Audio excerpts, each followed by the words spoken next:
안녕하세요 여러분, 감사합니다. Hi everyone, Margarita here, and I'll be your K-drama queen for today. And I know that recently the It's Okay to Not Be Okay or 사이코지만 괜찮아 K-drama has been taking our world by storm. Everyone's raving about it, everyone's talking about it, and I kind of haven't finished it yet.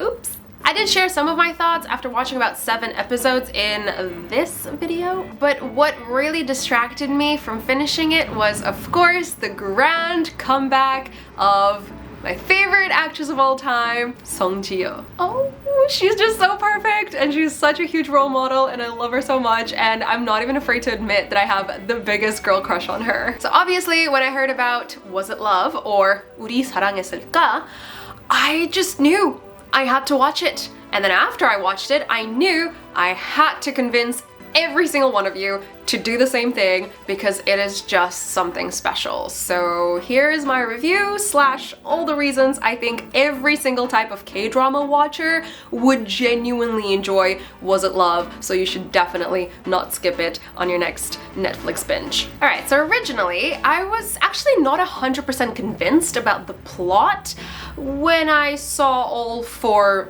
male leads being introduced pretty much all at once. It gave me such major Mamma Mia vibes, and for all those of you who are either way too young to have seen Mamma Mia or just live on a different planet and have not seen the beauty that is this musical, it's pretty much a Western equivalent story of a mom who has a daughter. The daughter wants to know who her father is, and there's kind of 3 contenders because her mom had a little streak in her youth at some point. And I swear, at some point, I genuinely thought that this K-drama was just a rendition of this Western musical, which I think it's not, because there's enough differences in the plot, and also Mamma Mia in itself is just so sickly, sweet, and romantic, and all fairy tale-like, whereas this K-drama, even though it starts out seeming like it's going to be like this, because it's kind of 1 woman and 4 men pining for her. I mean, how much romance overload are you gonna get in that? You actually don't, because of all of these intricate little backstories of each and every one of the male leads and all of the very interesting characters that they all have.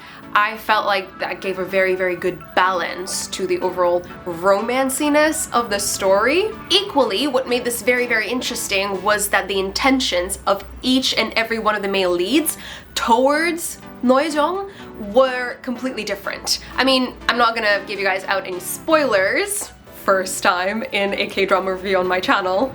But pretty early on, we actually realized that one of the male leads is just completely not interested romantically in Noejong, so we understand that it's just now a very platonic relationship that is still based on some dark, deep secret from the past, which we discover later in the drama, which we're then left with a kind of a love square, or should I say a love hectagon, because Juarin is also kind of involved in there, but yeah. So bottom line, if you're somebody who genuinely enjoys a little bit of romance, I mean, you wouldn't be watching this drama if you weren't, but you're still kind of sick of this overwhelming cheesiness that some K-drama cliches can have, this is a perfect drama for you. A hefty dose of humor and slapstick is also something that absolutely offsets any sort of type of cheesy romance and also the seriousness of some parts of this drama.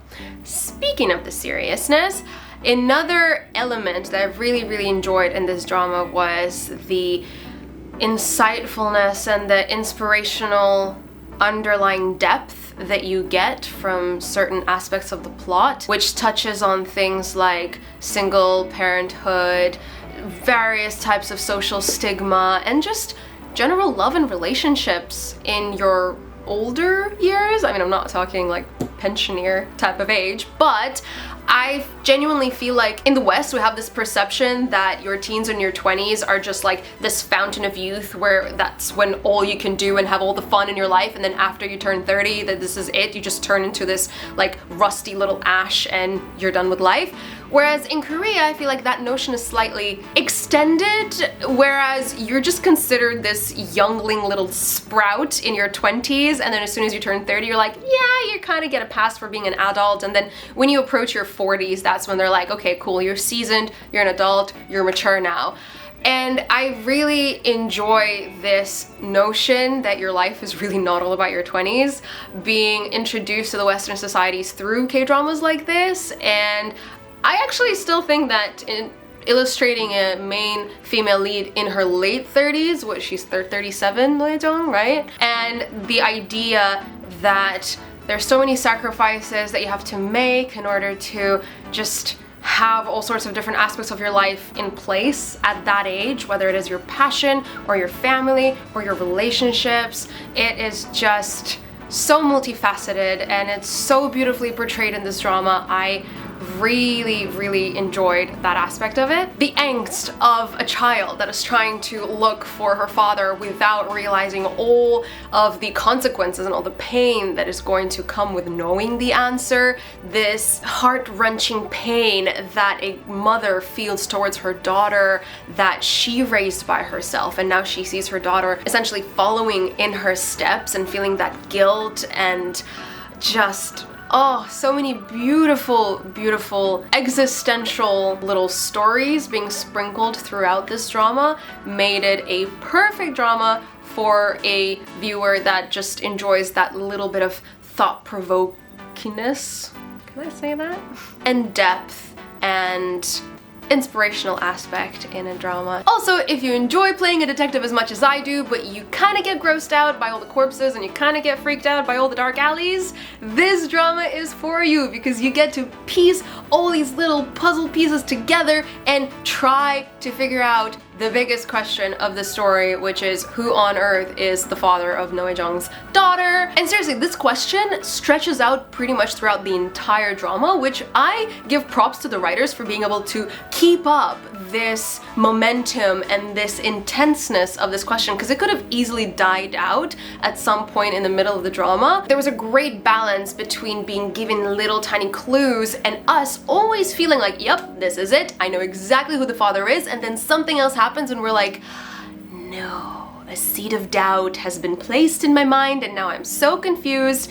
And then by the time we actually realize and we're pretty certain who the father is, we actually don't even care anymore, because all we're now concerned with is, oh my god, how are they going to reveal this deep, dark secret, and how are they going to deal with all the fallout of this situation? So I thought that line was just written so beautifully, and it didn't sink anywhere throughout the drama. So for all of you little detectives out there who enjoy watching dramas with a little bit of a plot twist and a little bit of a mystery, then this is also right down your alley. Lastly, probably the most favorite part of this K-drama in my mind was the true portrayal of a empowered, strong female lead. The Korean drama scene recently started getting more into trying to portray strong female leads, but I feel like they have not quite yet nailed down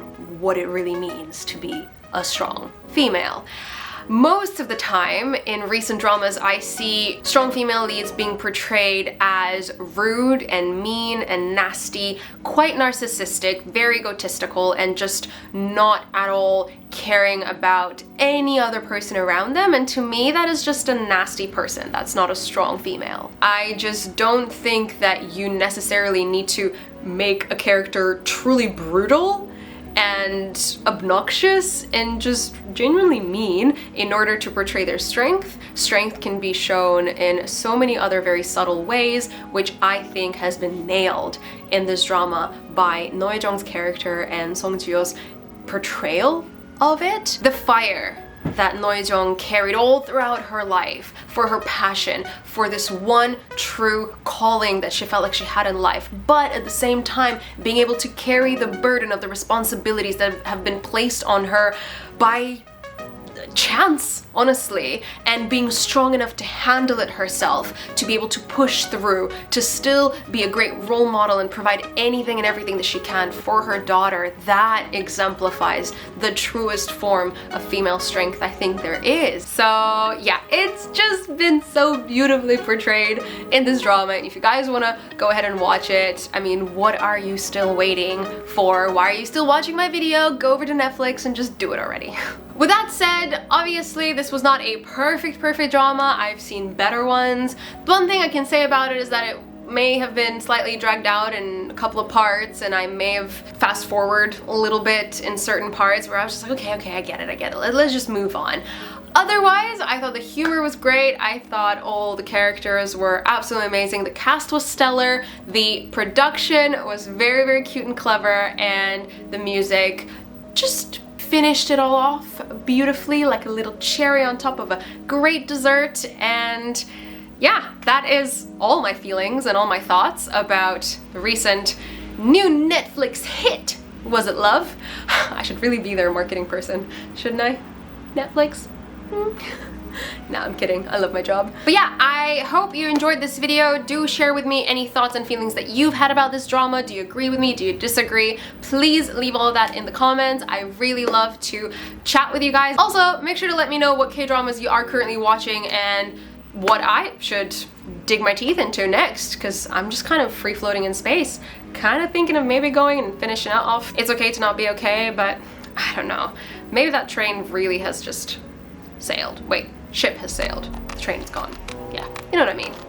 I will see you all very soon in my upcoming videos. Bye! Annyeong!